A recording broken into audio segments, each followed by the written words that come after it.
Amusez-vous bien, Jean Mulder. Je ne sais pas vraiment pourquoi on m'a envoyé pourrir dans ce 3A, mais c'est pas plus mal.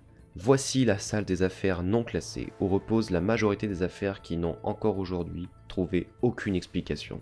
Quelque chose me dit que je ne vais pas m'ennuyer ici.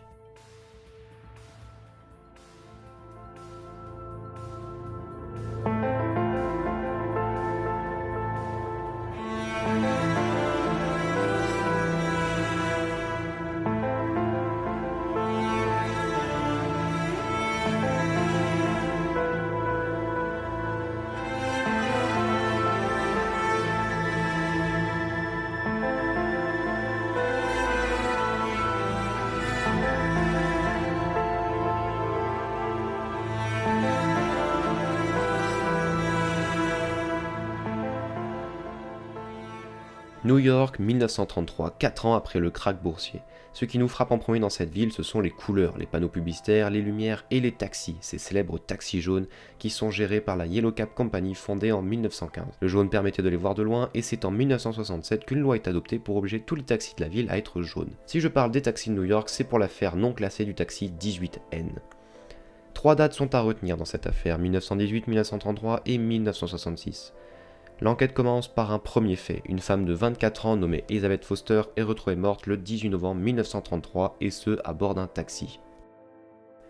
Le taxi était arrêté en pleine rue à New York à un feu. La voiture n'avançant plus, d'autres conducteurs sont venus voir l'état du chauffeur, mais il n'y avait personne au volant, seule Elizabeth Foster à l'arrière, morte, sans trace de blessure apparente.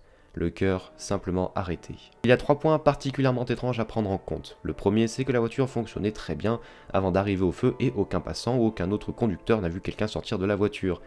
Le deuxième, c'est que le taxi jaune n'était en aucun cas répertorié selon sa plaque d'immatriculation, ce qui nous amène au troisième point, le plus étrange, le numéro de la plaque, 18N33, correspondant au 18 novembre 1933, date donc de la mort d'Elizabeth Foster. L'enquête n'a pas duré plus de quelques semaines devant l'absence d'indices et elle demeure encore aujourd'hui non classée, ce pourquoi je suis tombé dessus il y a quelques heures. Et il y a pourtant eu une grosse influence médiatique portée sur l'affaire à cause de la plaque d'immatriculation considérée à l'époque comme une prédiction morbide et macabre.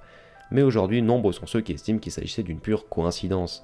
L'affaire s'arrête donc là. En essayant de rester concret et de s'intéresser uniquement aux faits, quelle serait l'hypothèse la plus probable? L'hypothèse qui est encore aujourd'hui la plus convaincante est celle du suicide d'Elizabeth Foster. Mais alors pourquoi une hypothèse de suicide? L'autopsie a révélé des traces fortes de monoxyde de carbone dans les poumons de la victime. Les vitres du taxi étaient toutes fermées et le moteur était en route. Ce serait donc une hypothèse logique, mais dans ce cas, est-ce que cela signifie que Foster était la conductrice du taxi? Peu probable. De plus, aucune Elizabeth Foster n'était enregistrée comme conductrice de taxi, surtout qu'en 1933, aucune femme n'était habilitée à conduire un taxi ou même une voiture en général. Elle l'aurait alors volé? Très peu de chance. La solution à cette affaire étrange serait donc un simple suicide. Pas sûr. Il reste le problème de la plaque d'immatriculation 18N33, une simple coïncidence ou une prédiction. J'ai fait mes propres recherches en consultant de vieux registres de la Yellow Cab Company. Aucun taxi n'a jamais eu comme numéro de plaque 18N33. On pourrait en rester là, une plaque modifiée, un suicide après le vol d'un taxi et basta. Mais pour comprendre au mieux pourquoi cette affaire est justement restée non classée, c'est parce que ce taxi 18N33 est au centre de 3 affaires de mort au monoxyde de carbone. Une le 18 novembre 1918, la deuxième en 1933 et une troisième le 18 novembre 1966. Les plaques d'immatriculation étaient respectivement 18N18, 18N33 et 18N66. Les 3 victimes n'avaient en l'occurrence aucune connexion entre elles à quasiment 20 ou 30 ans d'écart entre chaque mort. Tueurs en série, événements paranormaux, on peut logiquement écarter la coïncidence. Cette affaire est devenue bien trop étrange pour la résumer à de simples suicides sans connexion.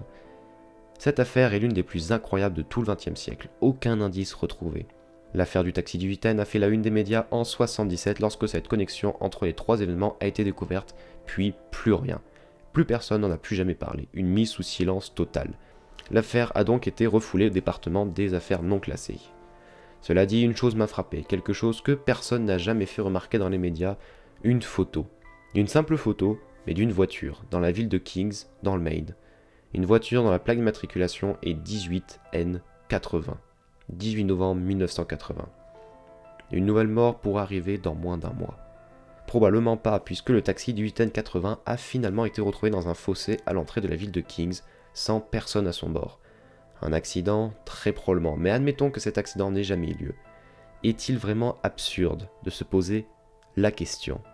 Et si le taxi 18N80 n'avait pas eu d'accident, alors une autre mort aurait-elle pu être causée, et ce dans moins d'un mois à compter d'aujourd'hui?